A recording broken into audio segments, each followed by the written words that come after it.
Alright, so for 23 through 25, I wrote down the steps on the calculator. So let's see, this one's a secant, so the reciprocal is cosine. That's why you put a cosine here. So we're actually doing inverse cosine. And because we're doing inverse cosine, we have to do the reciprocal of this number, and that's why we put 1 divided by 3.24. Don't forget parentheses. Okay, and then that's what you should get. 24, I know in the answer sheet it has a different work than what you see here. And the thing is, we didn't get into it this year, but cotangent is actually shares the same restriction as cosine, so that's why in the worksheet it's converted to cosine rather than tangent. Because if this was a negative ratio, this would not work. Okay, we would have to do the cosine. But for now, don't worry about it. Okay, you could just, because this is a positive ratio, you can go ahead and do this. Okay. 25, same thing as the ones above, cosecant, reciprocal is sine. Here you see the 1 divided by, and you get this as a ratio. 26, no calculator, because this is a special, this ratio right here is associated with a special angle. And so that angle happens to be pi over 3. Okay, so for 27 it says use an inverse function to write theta as a function of x. So we start off by choosing which of the three ratio, let's see, we have SOHCAHTOA, which of those three would work for this problem. And because we're looking for x and we have adjacent, so in relation to this angle, this would be tangent. So we start off by writing tangent theta equals x over r, opposite over, or actually not r, but 3 in this case. So let's see, 3. So to solve for theta, we would say theta equals tangent inverse of x over 3. Or you could write theta is arctangent of x over 3. So either one of these is fine. For 28, because, let's see, it says cosine of arc sine of 3x. So this is a ratio right here. We're going to put it over 1. And so we draw, let's see, sine is y over r. So we're going to draw y is 3x and r is 1.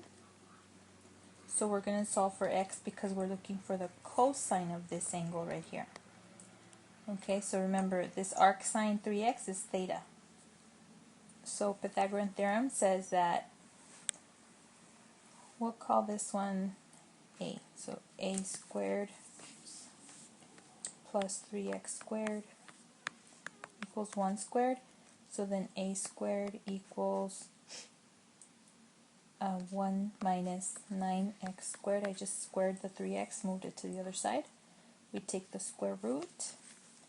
So a is plus or minus. Well, because it's in quadrant 1, it's going to be positive. So positive square root of 1 minus 9x squared. So then the cosine, so this is a, right? This here. So the cosine is this over 1, because it's x over r. So the answer would just be this one right here. Okay, so arctangent of 8/15 means that it's the angle that has a tangent with that ratio 8/15. So that's the angle that we're looking at right here. And so we need to now find the sine of this angle. So the sine of the angle is y over r, so we need r. So this is 64 plus 125, that's a squared plus b squared, equals 189. So to find the radius, so the r squared equals, so r is the square root of 189, that's 17. So this is 17 up here. So the sine of this angle would be 8 over 17. For 30, similar situation, you have, I'll just put it right here on the side. Sine inverse of 11 over 61, so that would be y over r. So we use Pythagorean theorem to find the x, the horizontal leg here. So we do x squared plus 11 squared equals 61 squared.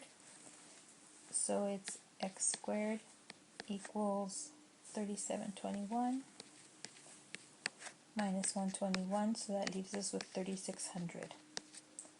And that's x squared, so you take the square root and you get x equals 60. And so the cosecant of 60, cosecant is, the reciprocals of each other, so we could have saved each other. I didn't even look at the first function. Cosecant and sine are reciprocals of each other, so the answer is simply 61 over 11. So it could have saved us a lot of time here. Sorry about that. Number 31, you have a ladder. Let me see. Get the picture. Okay, so for 31, you have a ladder leaning against the side of a house. The ladder itself is 19 feet, and the angle of elevation that the ladder makes with the ground is 80 degrees, so I have a label there. And they're looking for the distance from the ground to the top of the ladder. So here's my right angle. So thinking of SOHCAHTOA, the function that works is sine. Sine of 80 is opposite over hypotenuse. And so that means I'm going to multiply by 19 on both sides. So 19 times sine 80 is x. So make sure that your calculator is set to degrees now. Okay, because earlier it was set to radians, so now you have to set it to degrees. So when you plug this in, and they want it rounded to 1 decimal place, so it's going to be 18.7. And the unit is feet.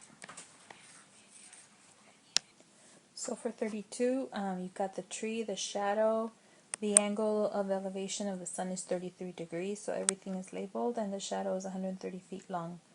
The height of the tree, well, for that we would need tangent, because we're looking for opposite and we have adjacent. So tangent 33 equals x over 130. We multiply by 130 on both sides, and that gives you x. So when you round it, we get, put it in a calculator, we get 84.4. So it's 84.4 feet tall. Okay, so for number 33, you have the height of an outdoor basketball backboard is 12 1/5 of a foot. So it's, as a decimal, you could write it as 12.2. The backboard casts a shadow that's 17.5 feet long, so you could write that as 17.5. Find the angle of elevation, so we're looking for theta, elevation of the sun. So I'll put that into your calculator. So we need inverse tangent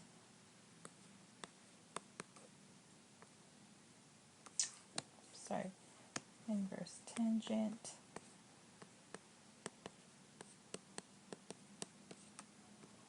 so that gives you 34.9 degrees.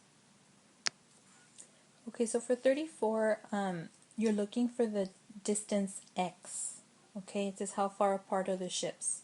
Round your answer to 1 decimal place. So we know that the height from that dotted line, the horizon that goes across the lighthouse, is 320 from the sea. So that distance is 320.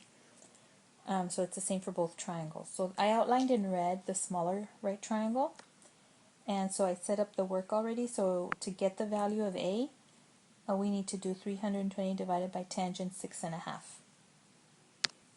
Okay, so the green triangle, again, I've outlined the green right triangle. We have tangent of 4 equals the opposite, 320 over A plus x. So that's this long leg right here, A plus x. So then to solve for that long leg, A plus x, this equals 320 divided by tangent 4. So remember, whenever you want to solve for the denominator, these two switch spots. Okay, and I've shown you algebraically how that happens, but at this point we already know, so we just automatically do that. So then when you plug that in the calculator, you get this. And so that's this whole segment right here, this whole distance. We already know that this is 2,808 and we need x, right? So all we have to do now is take this length right here and subtract this from it. Now, I didn't clear this from my calculator. I kept it on the calculator. And so now after I got this value, I'm just going to say minus the answer. And the answer is going to be this number. Okay, and the calculator is going to give you the difference. So without having to input the number all over again. So you do minus the answer. Did you pause it? I guess this one didn't. So you just subtract. Okay, so after you subtract 2,808 from the 4,576, this is what you get, 1,767.6 feet. So that's the distance between the two ships. Okay, so here's number 35. You have a cellular telephone tower on top of a mountain. The mountain is 1,200 feet above sea level. The tower is 150 feet. And then you want the angle of depression, so that's this angle right here, because remember, depression is from the horizon down, formed by, let's see, from the top of the tower to the cell phone user, that's 400 feet above sea level. So this is 400 feet. So remember from geometry, if you have two parallel lines like these, and you have a transversal that crosses those two parallel lines, this angle and this angle are congruent. Okay? So now, so if we find this angle, then we've already found that angle because they're the same, they're congruent. So now we're going to add from here to here, that's 1350 minus the 400, so that's 950. So that means that from here to here is 950. Okay, so now we could set up our trig function. So, oh, and then the 5 is not, you have to be careful with your units. 5 is not feet, it's miles, so we have to convert that to miles. To feet. So 5,280 times 5. That's going to give me this distance right here. So it's going to be a tangent. So tangent theta is 950 divided by 5 times 5,280. So theta is tangent inverse of 950 divided by 5 times 5,280. Okay? Okay, so after you put that in a calculator, inverse tangent of that fraction, you get 2.06 degrees. Okay? Okay, so 36, they want the altitude. Remember, altitude is the height of the triangle. So you start with one vertex and you go to the other side, the opposite side, perpendicular to the opposite side. So when it's isosceles, what happens is that it breaks up the triangle, the larger triangle, into two congruent triangles and two congruent right triangles. So, and it bisects the side, the opposite side. So the 20 got cut into 10 and 10. Oops, and it's not feet. I'm so used to writing feet. It's meters. Okay, and it's a tangent function. And just plug it in and you get 14.28 meters.